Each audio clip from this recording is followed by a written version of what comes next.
yan ang plano ng Diyos simula pa nung ikay maging lalaki, Ferdiel. At ikay maging babae, Marwi. May plano ng Diyos. Kaya yung inyong pagkikita, iyay kasama sa plano, ang araw na ito'y kasama sa plano ng Diyos.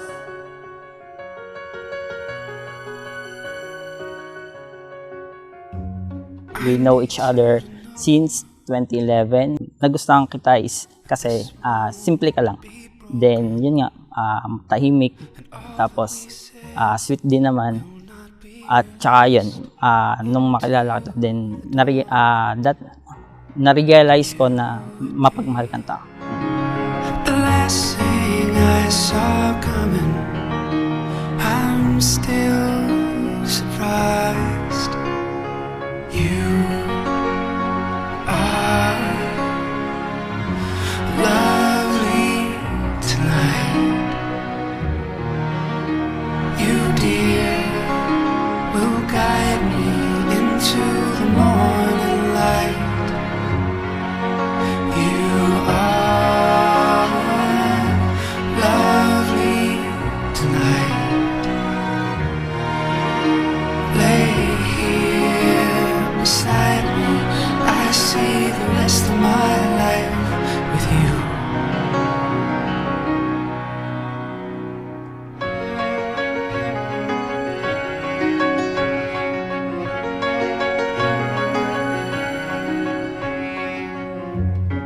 Ferdiel, sumasangayon ka ba maging may bahay?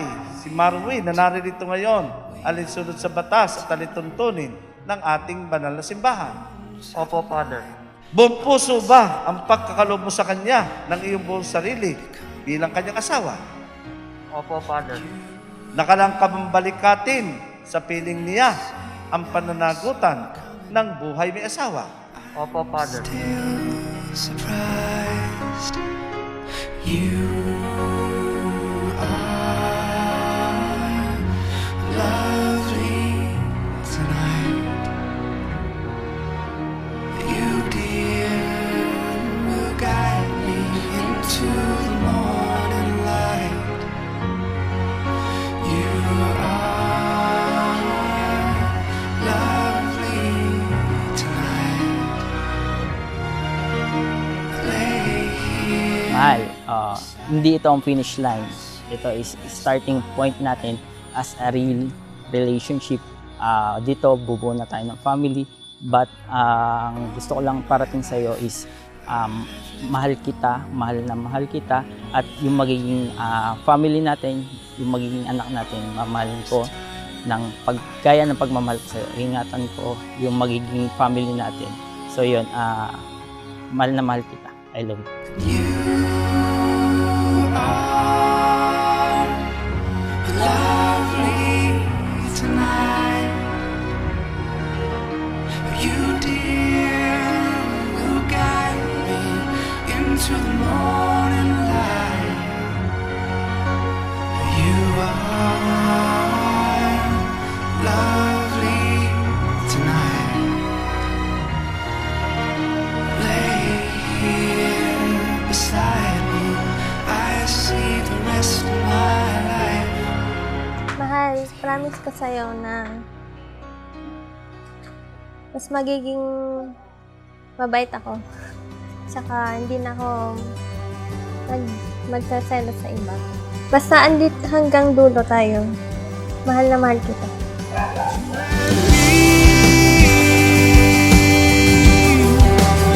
We can never be with forever leaving you and me. You and me.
paghiwalayan ng lalaki ang kanyang asawa sa kahit anong kadahilanan?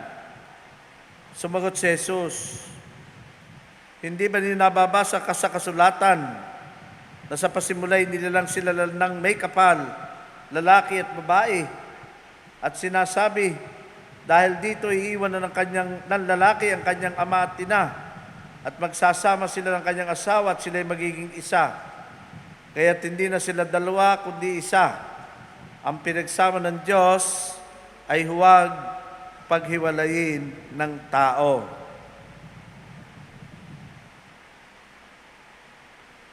Ang mabuting balita ng Panginoon. Pinupuri ka namin, Panginoong Heso Kristo. Magsiupo saglit. Ave Maria, gracia plena, Dominus tecum. Kaya mga minamahal kong kapatid, lalo tigit sa inyo, Perdiel at Marwi, si Marwi. Ang napakaganda ng araw na ito sapagkat ang inyong kasal ay sa loob ng simbahan ng banal na pamilya dito sa Bolo. Sabi nga ni Father Boy, ang mga drawing ay puro tungkol sa banal na pamilya. Simula dito sa una, hanggang doon sa huli. Tama, family first. Ayun nga lang, family last. Pero yun ang maganda sapagkat ang pamilya, yan ang dahilan kung bakit may kasal. At yan ang nais kong bigyan ng pansin sa inyong dalawa ngayong kayo kakasal sa harap ng dambana ng Diyos. Ang Diyos ay may akda ng kasal. Hindi ito imbento ng tao. Nung lalangin niya ang tao na lalaki at babae. Mababasa natin yan sa aklat ng Genesis, sa unang aklat ng Bible. By the way, ngayon po ay linggo ng salita ng Diyos. Tinalaga ni Pope Francis na tuwing third Sunday ng ordinary time, at yun ngayon, ikatlong linggo sa karaniwang panahon, ay maging linggo ng salita ng Diyos. Kahit nung una, ito namang huling linggo ng Enero, ay tinatawag ding Bible Sunday. Pero, simula pa noong isang taon, hindi lang Bible Sunday ang tawag, kundi Sunday of the Word of God. Anong kaiba ng Bible at Word of God? Pag sinabi nating Bible, tama, aklat, banal na aklat. Ang lahat ng karunungan, may pinanggagalingang aklat. At maraming naniniwala sa kagalingan ng Biblia. Kaya marapat lamang igalang at talagang kilalanin ang karunungan ng Biblia. May mga nagsasabing, ang Bible, pag nabasa ko, ako'y may inspired. Yes, very good. Ang Bible, parang nagaan ang aking pakiramdam pag ako ay nagbabasa ng Bible. Yes, very good. At kayo ay may Bible. Di ba? Pag inikinakasal ngayon, meron silang Bible din. Pero, ginawa ng Santo Papa simula pa nung kabilang linggo, kabilang taon, 2019, nang hindi na ito Bible Sunday, kundi Sunday of the Word of God. Kaya nga lang, isang taon, pinataka nun ay January 26, medyo hindi natin napansin. Abala tayo, tatandaan nyo, pumutok ang bulkan, marami tayong mga tinutulungan, mga evacuees na nasalanta doon sa tabi ng bulkan. Kaya medyo hindi natin napansin. Pero ngayon, pinaalala sa atin at in-inthrone pa ni Father Boy ang banal na kasulatan. Sabagat diyan mismo, hindi lamang ito aklat na magaganda ang pakiramdam mo pa binasa mo ito, pero sinasabi ni Pope Francis ng Bible, ang banal na kasulatan, yan mismo ang salita ng Diyos. Word of God. At sino ang salita ng Diyos na kilala ng tao? Ang Bible Hindi. Si Jesus, sapagat ang si Jesus, ang Diyos na nagkatawang tao. Ang kalooban ng Diyos na nagkatawang tao ay si Jesus. Ang salita ng Diyos na nagkatawang tao ay si Jesus. Ang plano ng Diyos ng kaligtasan na nagkatawang tao ay si Jesus. At saan natin mababasa yan? Sa Bible. At yun ang mahalaga. Hindi lamang ang Bible ay para tayo ma-inspire. Sapagat yung inspiration, yung iyong pagkasigla ay lumilipas. Yung nawawala. Pag sumakit ang ngipin mo, madidismaya ka na. Pag sumama na ang pakiramdam mo, magagalit ka na, hindi ka na inspired. Ngayon, inspired pa kayo. Di ba? Inspired nga ba kayo? Sige nga, titigan nyo ang isa't isa at pag tinitigan ninyo, inspired kayo. 1, 2, 3. Iyon naman. Naniniwala ako sapagkat nasa inyo ang pag-ibig at inspired na inspired sa araw ng kasal. Totoo yan. Wala akong nakikita na pagkinakasal ay habang hawak kamay at habang sinusot ang singsing ay sinasabing, pag ikaw ay nabungi na, iiwanan na kita. Sabi naman ng isa, pag ikaw ay bumantot na, iiwanan na kita. Meron bang gano'n? Binabalak agad nyo, araw pa lamang ng kasal, binabalak na agad nyong iwanan ang isa't isa. Hindi. Ang ninanasan ninyo ay maging maganda, mahaba, masaya, maligaya, tumagal hindi lamang 25, kundi 50, 75, makita niyo ang inyong mga anak at ang inyong mga apo. At yan ang maganda. At masalang dahil matibay ang inyong pagmamahalan, abay lalong ginaganahan ng Diyos na magdala ng maraming pagpapala sa inyo, sapagkat sa inyo magsisimula ang marami pang mga angkan, at sa inyong mga anak, marami pang mga apo, ang panibagong mga angkan. Yan ang plano ng Diyos sa inyo. Napakaganda. At yan ang plano ng Diyos, simula pa nung ikay maging lalaki, Perdiel, at ikay maging babae, Marwi.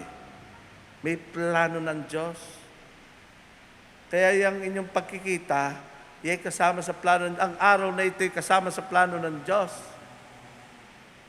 Katulad ng nilikha ang lalaki at babae, at iiwanan mo, Perdiel, ang iyong ama at ina, yun dati ang pamilya mo. At ikaw, Marwil, meron kayo rin pamilya. Sabi mismo dito, iiwan ng lalaki ang kanyang ama at ina, iiwan ng babae ang kanyang ama at ina, at sila magsasama. Yung dalawang pamilya ay iiwanan nila dahil sila magiging isa pang pamilya.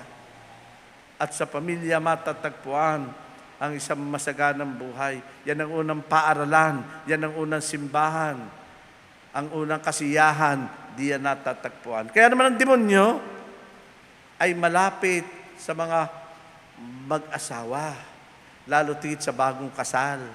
Kahit nga nung bago pa kayo nagliligawan, nandiyan ang demonyo, nagsisimula ng gumawa ng paraan para masira ang inyong pamilya. Pero ang banal na kasulatan ay kwento, hindi tagumpay ng kasamaan. Ang banal na kasulatan ay kwento ng pagtatagumpay ng kabutihan. Sa kasaysayan ng mga Hudiyo sa Lumang Tipan, sila'y nakarating sa lupang pangako sa pamamagitan ng tulong ng Diyos. Pero yung simula lang,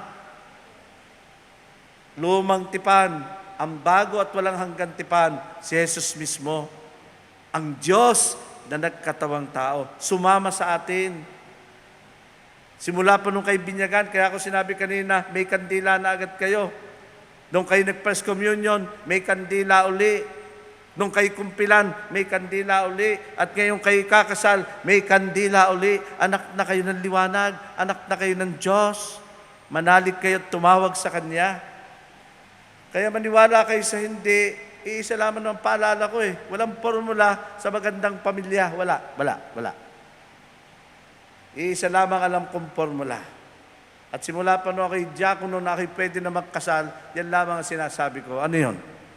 The family that prays together stays together. The family that prays together stays together. Wala na ibang alam. Bakit?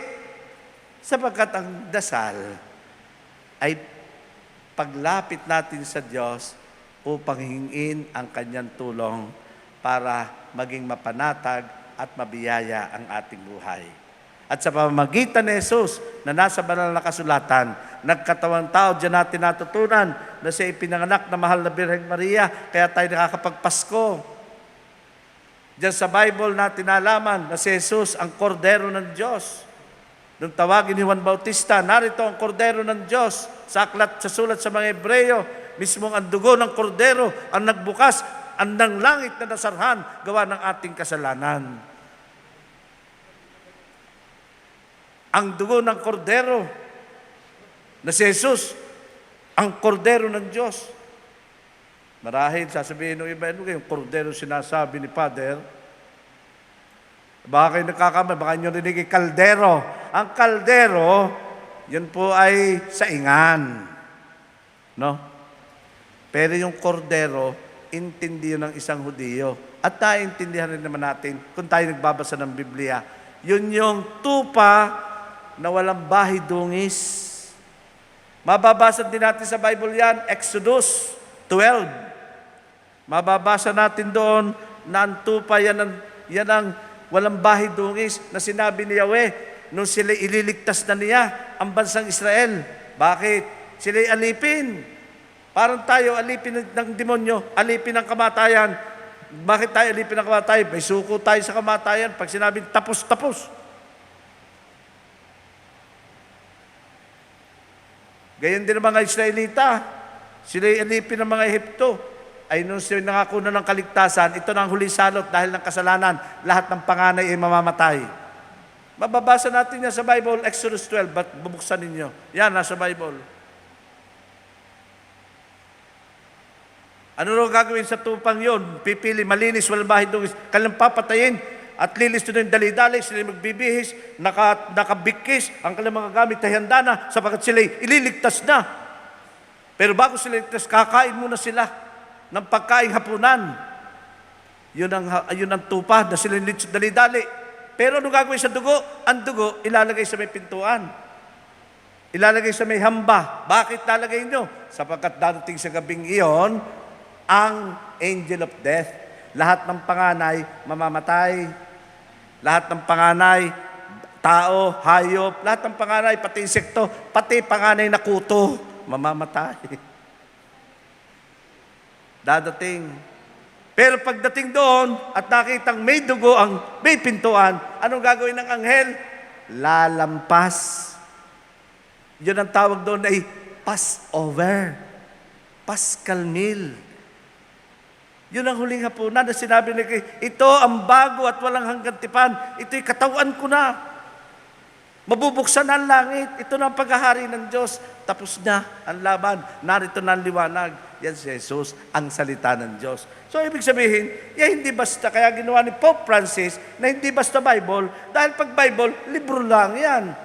Pero yung salita ng Diyos, lalo tigit tayo mga Kristiyano Katoliko, alam natin, ang Diyos na nakatawang tao, sa katunayan, siya ngay isinusubo pa natin, kinakain natin sa tuwing tayo sumisimba. Ang kanyang dugo, iniinom natin, katulad ng dugo, doon ang dugo ng kordero, na siya nagbukas at nagbigay ng kaligtasan, katulad ng gamot, na siya nagbibigay kagalingan sa tao. Mga minamahal kong kapatid, yan si Jesus, ang Diyos na nagkatawang tao. Yan ang kwento ng Biblia, ang kaganapan ng kaligtasan natin. Kaya kahit maraming problema ang buhay mag-asawa, at alam kong darating kayo doon, tayo sa inyong mga tatay at sa inyong mga nanay, ha? Kayo, mga magulang, ha? Si Willie, alam niyan, maraming problema ang buhay mag-asawa. Kaya ako hindi nag-asawa eh. Pero meron naman ako sarili, iba pa rin problema, ano? Pero lahat, pero kung ikaw ay malapit kay Jesus, ikaw ay nakakatagpo sa kanya ng tulong. Lalo tigit tayo na merong araw ng linggo na tayo magbibihis ng Sunday dress, magbibihis at tayo pupunta sa simbahan, magpie-piesta. At anong pagpie-piesta natin doon? Magsasalo-salo tayo, si Jesus ay ating kakainin at pagsasalo-saluhan sapagkat sa pamamagitan niya. Ano mang problema, ano mang suliranin ang dumating sa atin, lalo tigit sa buhay mag-asawa, wala yan. At mismo daraan ang demonyo, nasuko, maniwala kayo. Nasuko ang demonyo.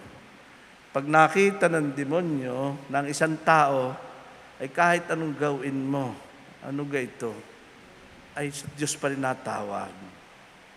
Kahit anong pahirap ang gawin mo, ginawa niyang payamanin. Abay, ang Diyos pa rin ang pinasasalamatan eh. Gawa niyang papahirapin.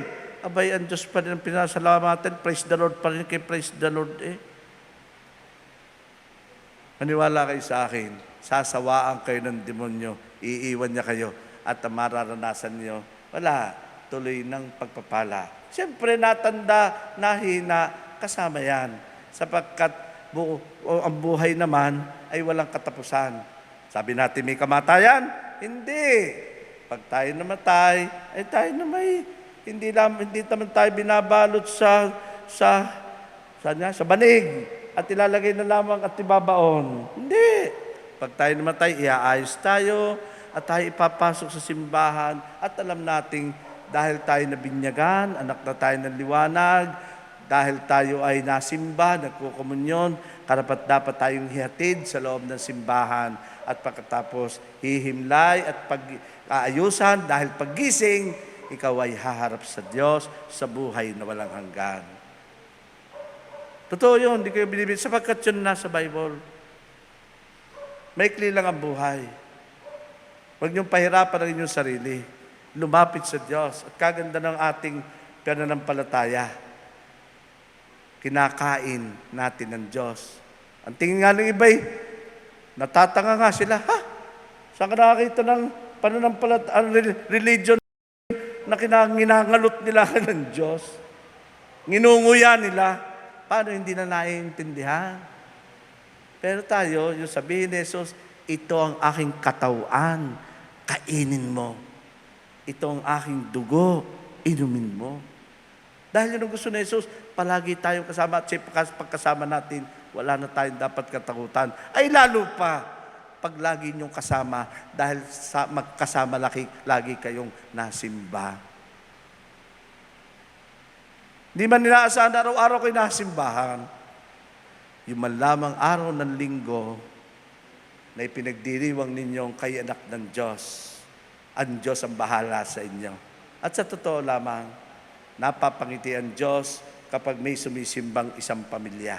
Oo, ngayon may pandemic, pero matatapos naman yan. Babalik din tayo na mga taong isang pamilya, magkakasama, pupunta sa simbahan. At sila'y aalis kahit may problema, kahit may suliranin, alam nila na ang Diyos ay hindi natutulog, hindi kayo pababayaan. Patuloy makakamit ang magandang bagay sa buhay na ito. Makikita niyo ang inyong mga anak, ang inyong mga apo.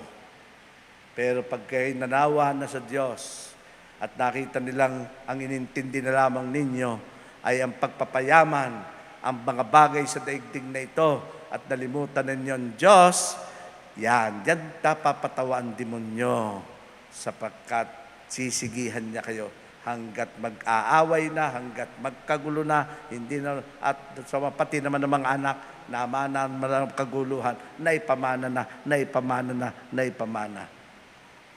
Huwag mga lupa at mga ari-arian ng ating pamana. Yan ang namana ninyo, kaya pinagpilitan ng inyong mga magulang na kaikasal. Pwede naman walang kasalis, daming nagbasta na silib-in diyan, nagpapakasal kay mayor o sa huwes. Ay, ano kang kaiba nito? Ito, ang ipinagdiriwang natin ngayong 500 years na tayo Kristiyano. Gifted to give. Tayo ay mapagpala. Nakilala natin si Jesus na nasama sa atin, si Jesus na hindi nagpapabaya. Diyan sa aral na yan, hari nawa, kayo patuloy na magkaisa lagi. sa inyong buhay na pagpapala niya. At kung hindi man kasi, yung pangkaraniwang araw, huwag kalilimutan, the family that prays together, stays together. May rosaryo. Sa radyo may rosaryo, sa TV may rosaryo, at pwede ninyong hawakan. Yan ang si Maria, ang misa at si Maria, pag inyong kasama, everything will just be fine. Ngayon, tumayo kayong dalawa, Perdiel at Marwi, at sisindihan ang inyong kandila bilang sagisag ng kaibinyagan, yung kanilang candle sponsors, sindihan na ang kandila.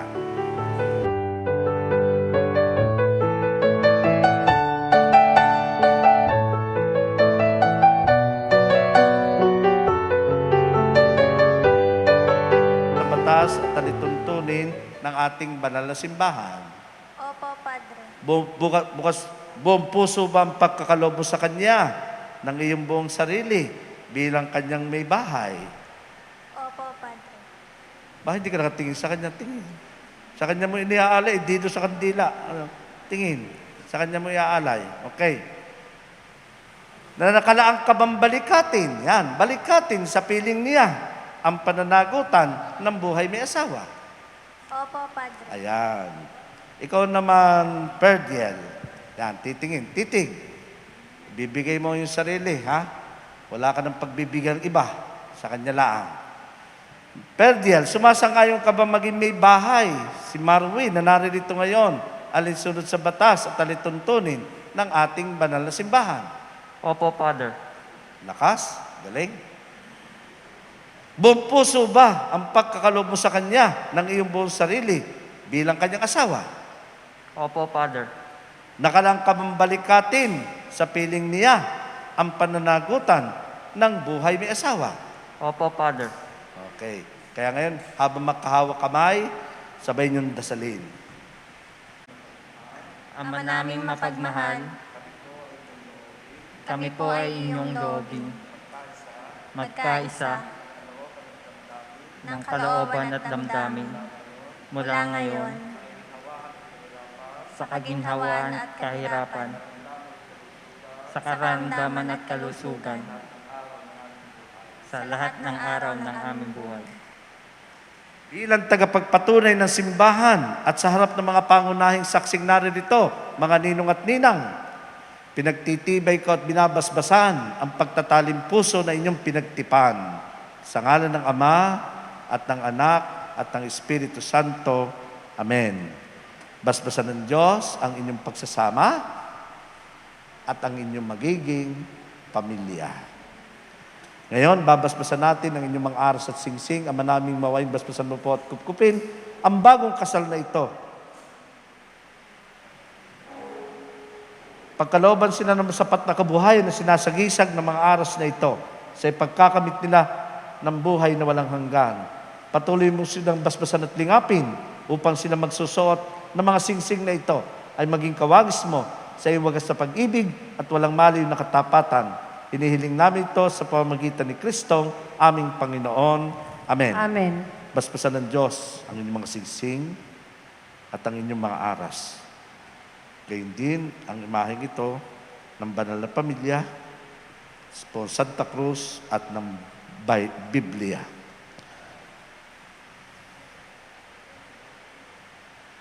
Daniel, susuot pa sa kanyang palasingsingan. Kanyang pangalan, sabi, Marwi, isuot mo isuot mo at pakaingatan at pakaingatan ang singsing ang singsing na ito na siyang tanda ng aking pag-ibig at katapatan sa ngalan ng Ama, ng Anak, Espiritu Santo. ng Espiritu Santo. Amen.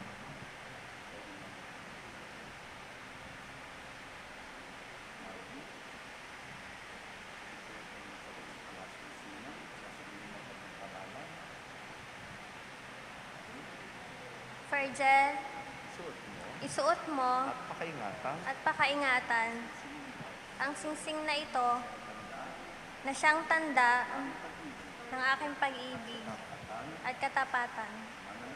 Sa ngalan ng Ama, ng Anak, ng Espiritu Santo.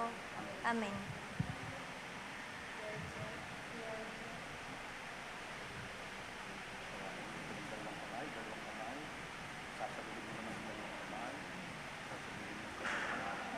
Marvi, ibinibigay ko sa iyo ang mga aras na ito, tanda ng aking pagsuyo sa iyo, pagkalinga sa iyo, at sa ating magiging mga anak, sa ngalan ng Ama, ng Anak, ng Espiritu Santo.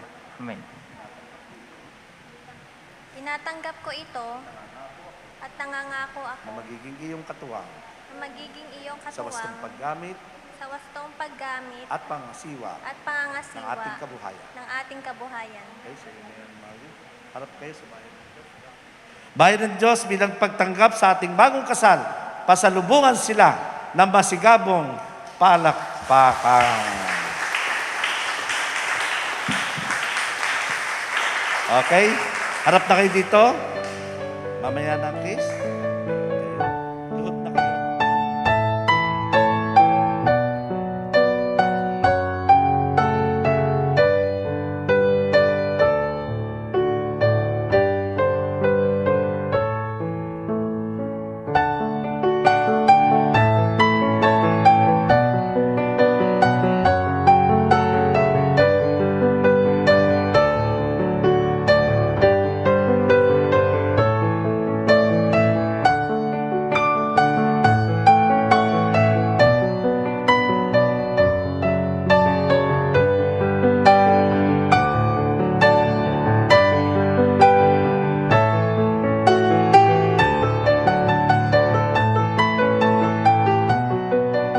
Subayin niyo ang Panginoon At sumayin niyo rin. at pagpalain kayong lahat ng makapangyarihang Diyos Ama, Anak, at Espiritu Santo. Amen. Amen. Tapos sa pamisa, humayo tayo, dalhin sa ating puso, pag-ibig ni Kristo. Salamat sa Diyos.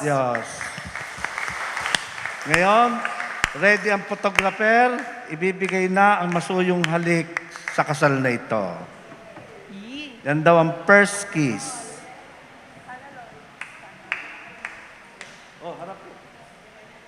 One. Gusto pa palang may bilang. Oh. Tasi.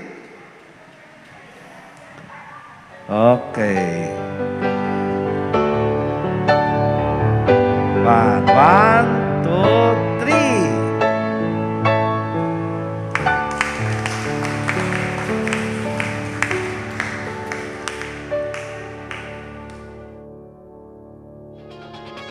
Oh, don't you dare look back, just keep your eyes on me. I said you're holding back. She said, shut up and dance with me. This woman is my destiny. She said, ooh, shut up and dance with me.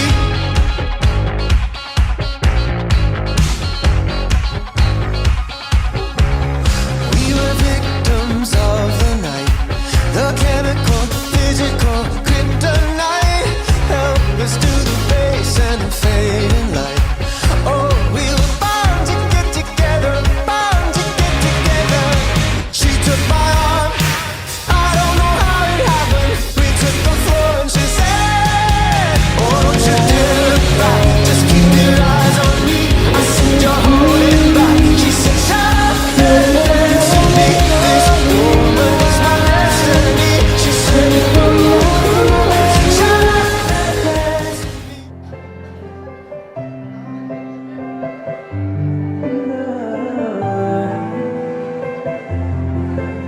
J-Rise, top seat.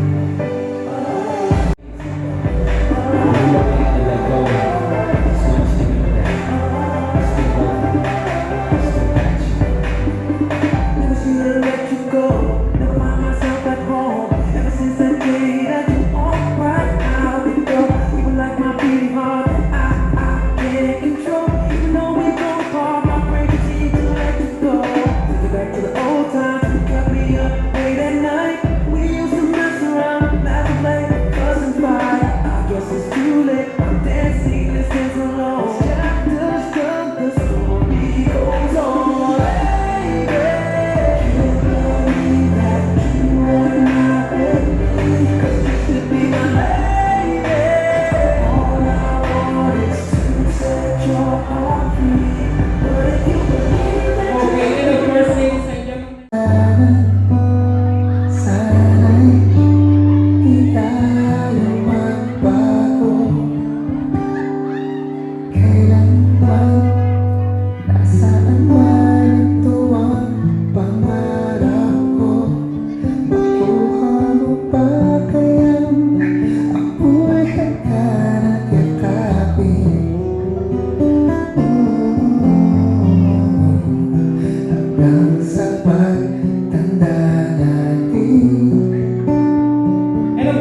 binanay. Ayan, sige, isayaw mo. Ito, pati ako nalulito na. Ayan, sige po. And of course, kayo pong magkumpare at magkumare, sasayaw din po kayo. Ma'am, dito po tayo sa side para po tayo. Sige po, let's dance please. Ay pupuntinay, sabay tayong nangarap ng nakaraan sa akin. Ang nakalipas ay babalik akin.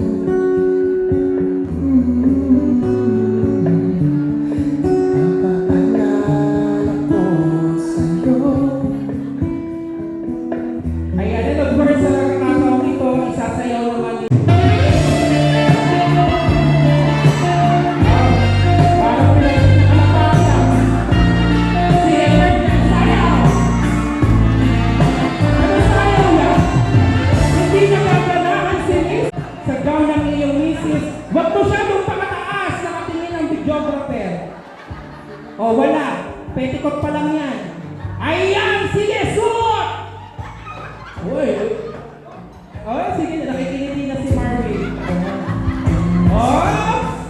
As the music dies. Oh. Ayan, okay, thank you very much. And of course, sa pagkakataong ito, Pergel and Marvin. Mag-boyfriend kayo? So wala nang lato ito? Mag-boyfriend pala sila? Okay lang, sige, para madali tayo. Ilang years na kayo? 2 years, so sweet-sweetan pa. Ganun lang, ay, hindi magtatagal, maghihiwalay din kayo. Joke lang! Siyempre mag-happy pala ako. Okay, Raymart, nakita mo si Virgil kanina? Nakatayo ko na.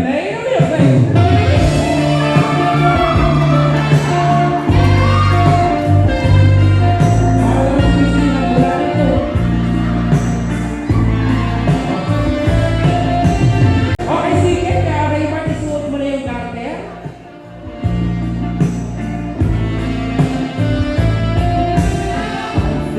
Higher daw, sabi ni Camille. Ay, dahan-dahan ka. Pandalas ka? Pagkakataon na daw.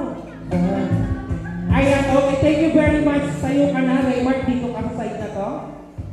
Ang nakamamahal na misis. May 6 na parte na gustong-gustong halikan si Virgil sa mukha ni Marvin ngayong sila ay ganap na mag-asawa na. Sa pagkakataong ito, madlang people, akin na pong i-reveal yung 6 na parte na gustong-gustong halikan ni Virgil sa mukha o sa mukha ni Marvin. And of course, Raymart and Camille, kung ano yung mukha na sasabihin ko, Raymart, pagkakataon mo na ito.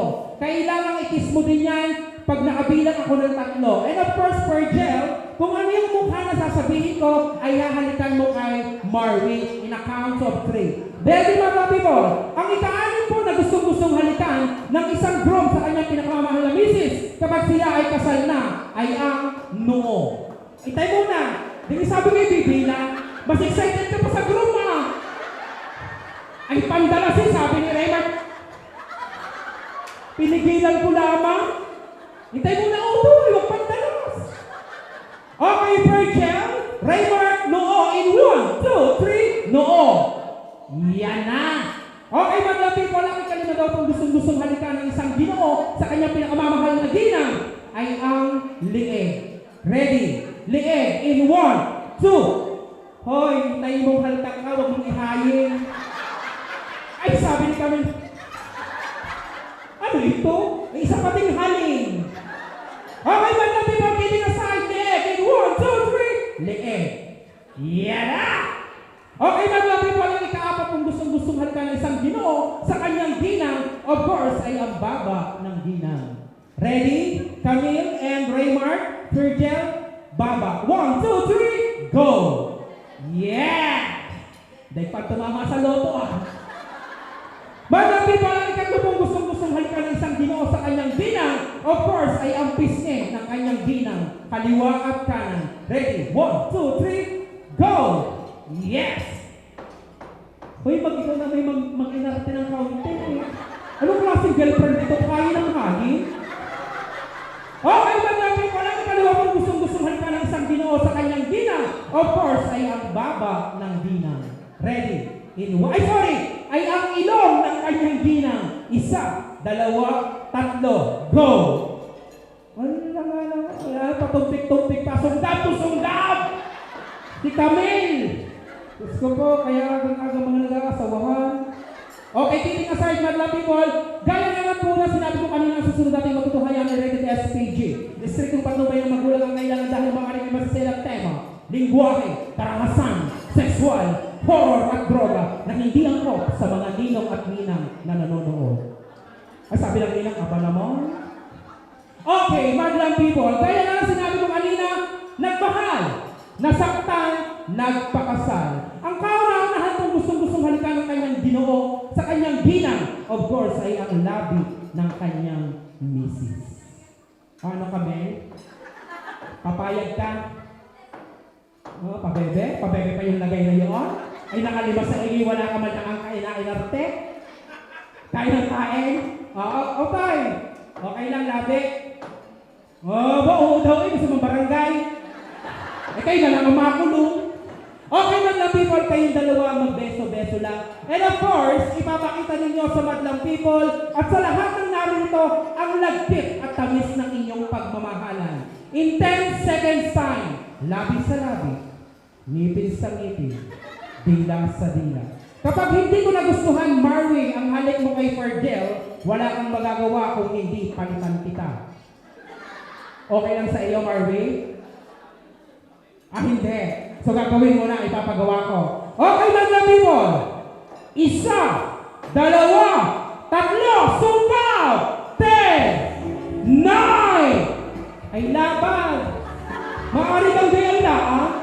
Okay, ready? 1, 2, 3, go! 10, 9, 8, 7, higit si Raymart pa. 6, 5, 4, 3, 2, 1. Madlang people, let's give them a big round of applause. Mr. and Mrs. Garvey. Okay, let's take a picture, please. Wait lang. Dito, Santo, Amen. O amang banal na makapangyarihan sa lahat, kami pong inyong mga anak ay lubos na nagpapasalamat sapagkat binigyan niyo po kami ng oras, panahon, upang masaksihan ang isa sa pinamahalagang araw ng iyong anak na pinagtaling puso na si Fergel at Marley. Panginoon, alam po namin na hindi biro ang kanilang tatahaking buhay bilang mag-asawa. Pero alam po namin, Panginoon, na ikaw ay naririyan na handang gumabay at tumatubay sa iyong dalawang anak na pinagtaling puso. Bigyan niyo po sila, Panginoon, ng malawak na pagmamahalan, malawak na pag-uunawaan sa bawat isa. Maging kami inyong mga anak na narito ngayon, Panginoon, kami po ay nagsasamo at humihingi sa inyo ng kalakasan ng pangangatawan. Bigyan niyo rin po kami, Panginoon, ng pagmamahalan at pag-uunawaan sa bawat isa. Panginoon, sa halos 1 taon na dinadanas naming krisis ngayon o ang virus, Panginoon, hindi lang sa aming bansa, maging sa buong mundo. Panginoon, alam po namin ikaw ang nakakaalam kung hanggang saan ang hantungan ng virus na ito. Bagamat, Panginoon, may mga balita na pumapasok o may pumasok na po na bagong virus sa aming bansa. Panginoon, itinadalangin po namin na kayo po ang siyang nakakaalam kung hanggang saan magwawakas ang lahat ng aming pagdaranas na ito. Sa inyo po namin, Panginoon, itinatagubilin ang aming buhay. Bigyan niyo po kami, Panginoon, ng sapat na kalakasan ng pangangatawan sa pang-araw-araw naming pamumuhay. Maging, Panginoon, ang pagkain na aming pagsasalu-saluhan ngayong hapong ito, basbasan po ninyo, Panginoon, na mapagpala ninyong kamay.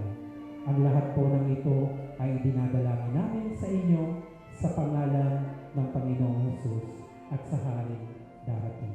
Amen and amen. Sa ngalan ng Ama, ng Anak, ng Espiritu Santo. Amen.